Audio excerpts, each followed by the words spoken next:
E o nosso último temperamento seria o melancólico.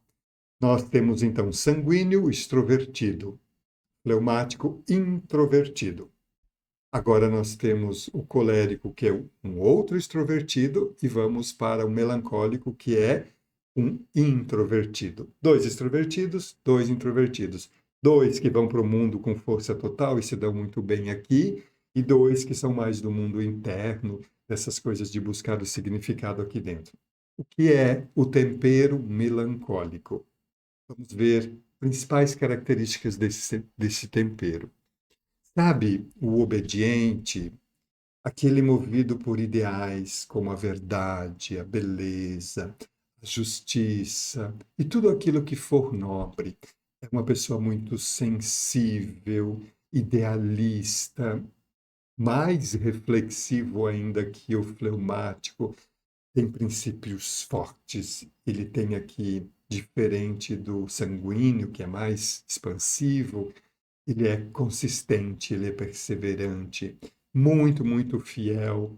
Ele não perturba o ambiente.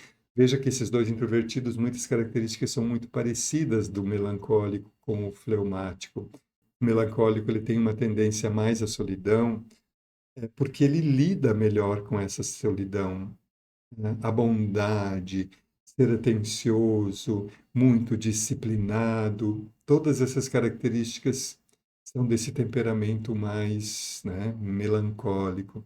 Se compadece muito com a dor do outro, tem uma inteligência aguda, profunda, é muito atraído pelas artes, sejam elas quais forem, alguém que, por ter essa sensibilidade, tem facilidade para descobertas científicas.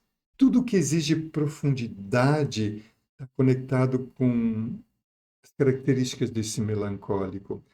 Quando um melancólico está maduro e consciente, ele tem tudo para ser um ótimo conselheiro, ele sabe se colocar no lugar do outro, compreender a cabeça do ser humano. São muito parecidas as características aqui do melancólico com o fleumático, assim como são muito parecidas, né, o colérico com o sanguíneo. Existem diferenças sutis.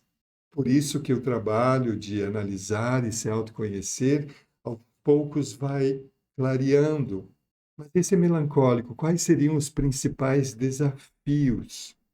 Por ele ser mais profundo, ter essa capacidade, né, dessa inteligência mais profunda toda, ele pode se tornar alguém muito crítico.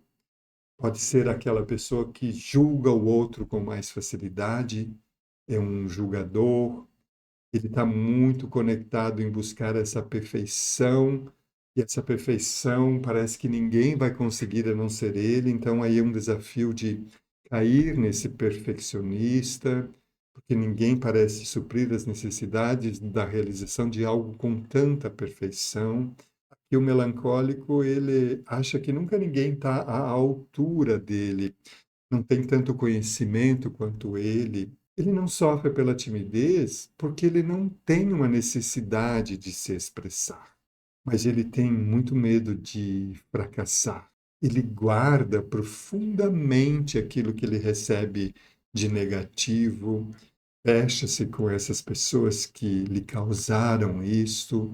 Ele tem até esse gosto pela solidão, mesmo acompanhado, ele tende e tem a necessidade de se isolar, ter períodos de isolamento interior. É alguém que demora mais para resolver os problemas, porque ele fica analisando tudo ponto a ponto. E por demorar demais, por estar mais, né, nessa ruminação, ele pode sim sofrer influências e ceder às decisões dos outros. O melancólico, na dificuldade, ele acaba sendo mais sensível, então ele exagera um pouco mais, ele dá mais peso, ele é um pouco mais dramático, demora para criar os relacionamentos, não é aquela coisa uau. Ele demora mais para isso, talvez porque ele está aqui analisando, está buscando se aquilo vai ser bom, vai ser perfeito aquele relacionamento, e ele rumina.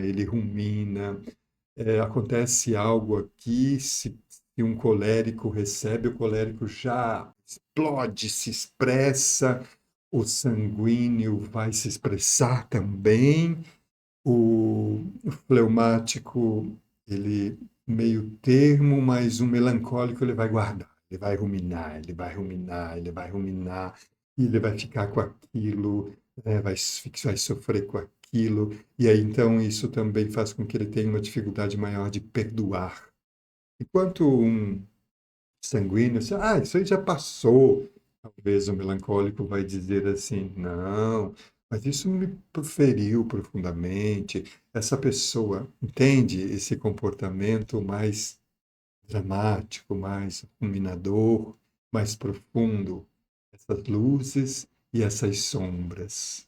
Essas luzes, essas sombras. Aquilo que eu tenho como tempero, que convida para desenvolver outras características da totalidade dos outros temperos. Então, é importante a gente não esquecer desse detalhe. Quando temos um paciente que é mais melancólico, ou um paciente melancólico de tempero, a terapia tem uma característica. É claro que você, terapeuta, não vai se moldar ao seu paciente, mas você vai ter referências de entender por que ele sente com mais profundidade. Quando você atende um colérico, você vai perceber que é pabuf, pronto. E se você quiser trazer ele para uma reflexão mais profunda, talvez ele reaja, mas se você sensibilizar ele para a importância disso, você abre ele para esse caminho de buscar a totalidade. Acentuar algumas características deste tempero seria falar da introspecção. O melancólico, ele é introspectivo, sensível, analítico, reflexível. Isso faz com que, naturalmente, ele tenda a ser alguém mais reservado, que pensa profundamente sobre as coisas. Ao mesmo tempo, ele traz a capacidade e a característica de ser artístico, criativo, se expressar por meio da arte, da música, do piano, do canto, da pintura, da escrita ou de outras formas de expressão que fluem deste lugar mais profundo do melancólico. Perfeito. Perfeito é uma palavra que é pesada para o melancólico, mas como luz é alguém que vai fazer isto, vai buscar essa perfeição. Ela pode se sentir frustrada, sim, com a imperfeição, ela vai sofrer talvez com essa imperfeição, pois ela é alguém que dá muita atenção aos detalhes.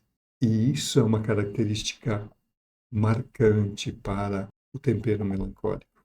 Quais profissões se encaixariam aqui neste tempero? Podemos dizer aqui escritores, poetas, músicos, designers gráficos, arquitetos, pesquisadores, psicólogos, editores, críticos de arte, professores universitários, algumas das características de profissões que se encaixam neste temperamento melancólico. Aqui eu trouxe a base das características, dos desafios desses 4 temperos e qual a relação entre esses temperamentos. Os temperamentos, eles não são categorias estanques, isso quer dizer fechadas, mas sim um espectro que se entrelaça. Como que a gente pode entender isso? Uma pessoa pode ter características de diferentes temperamentos dominando uma ou algumas daquele temperamento. Entenda isso, por favor, que isso deixa com que a gente não consiga fechar nada e isso é muito bom.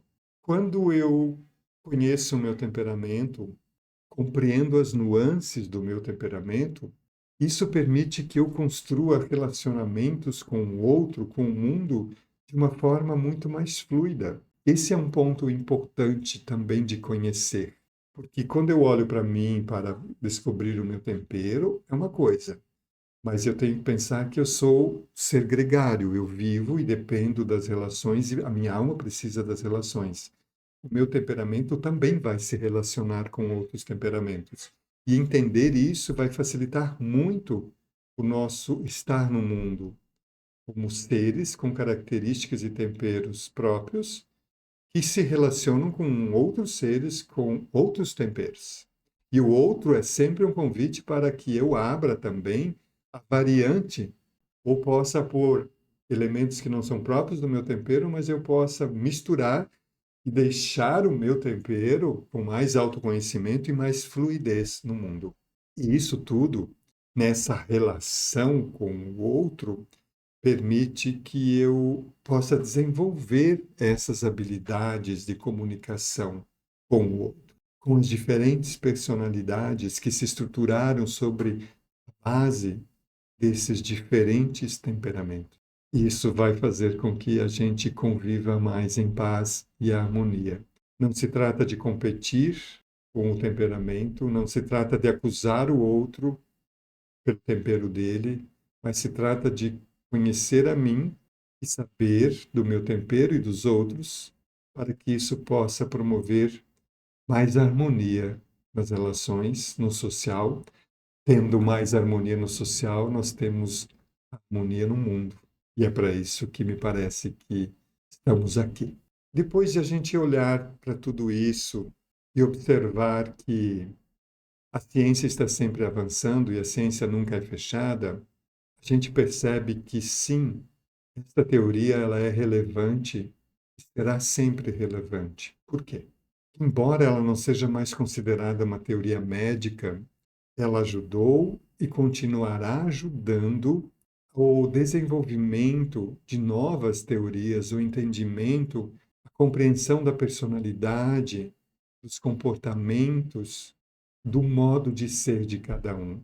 Então, nós chegamos ao final dessa reflexão dos temperamentos e eu quero te dizer que eu, particularmente, considero, sim, muito importante tudo isso, pois ela é fundamentante, ela está na base e ela não pode ser excluída. Ela não pode dizer, não, isso não existe mais.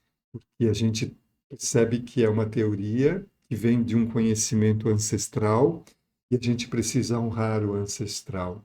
A gente não precisa brigar com nenhuma teoria, mas a gente pode absorver todas as teorias e navegar por todas essas águas. Por hoje era isso, fique bem, até o próximo encontro.